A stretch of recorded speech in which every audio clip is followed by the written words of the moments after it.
Title: 1 month into marriage, my wife said, "I can't be close yet, you'll need to wait." I agreed, and then stumbled upon a positive pregnancy test in her bag. I dropped it off at her parents' place. Start. I still remember her words, soft, sweet, almost apologetic. "I can't be close yet, you'll need to wait." 1 month into our marriage, I told myself patience was love, that maybe she was nervous, that maybe it was cultural, emotional, medical, anything but betrayal. I agreed, I smiled, I buried the ache in my chest and told myself, she's my wife, she's worth it. We hadn't married for romance, it was arranged, but she seemed kind. Her laughter was quick, her eyes steady, her voice warm when she said my name. I invested myself. I told her secrets I hadn't told anyone. I imagined a home with her, children someday. I thought trust would grow into love. But trust doesn't grow in poisoned soil.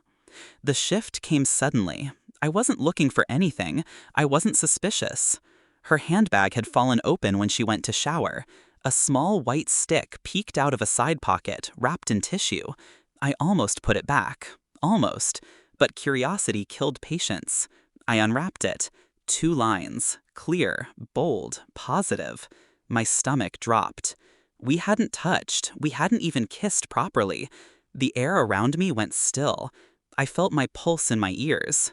When she came out of the bathroom, towel around her hair, humming softly, I smiled at her. I tucked the test back in place. I asked if she wanted tea. She nodded, grateful. Inside, something in me cracked. At night, I stared at the ceiling beside her. She slept soundly, like innocence itself, but all I saw was betrayal pressing against my chest, suffocating me. I didn't rage, I didn't confront, I waited, I planned. Love makes you blind, betrayal makes you see with precision. I started small, watching her, listening, reading every flicker of her phone screen when she wasn't careful. I copied files from her laptop when she left it unlocked, bank transfers, chat histories, photographs. Enough to understand, enough to make sure she couldn't wriggle out. The father? I never got a name, just hints, messages deleted halfway, late-night calls where her tone softened into something I'd never heard directed at me. I didn't need his name, she was mine, legally. The shame would be hers. So I prepared. I documented the pregnancy test. I scanned everything I collected.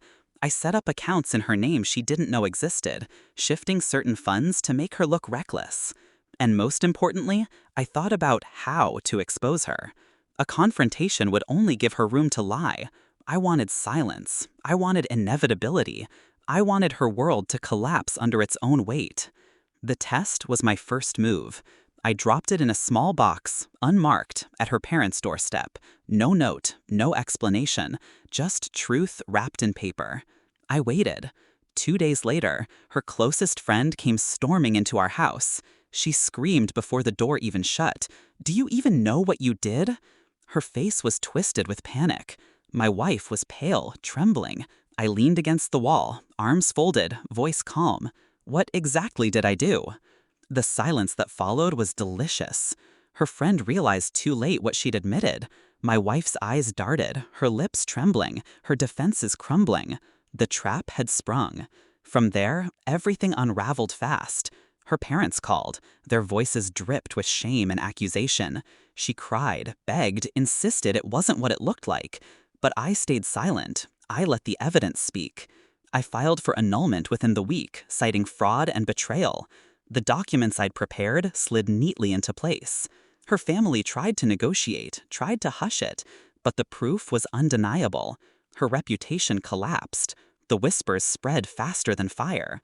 The friend who had screamed at me avoided my gaze now, as if she had handed me the knife I used to cut everything apart. And her lover? Whoever he was, he stayed hidden, a coward in the shadows while she burned in the light. The last time we spoke face to face, she tried one final time. Tears streaming, hands clutching at me, voice breaking. "I didn't mean for it to happen. Please, we can fix this. Don't destroy me."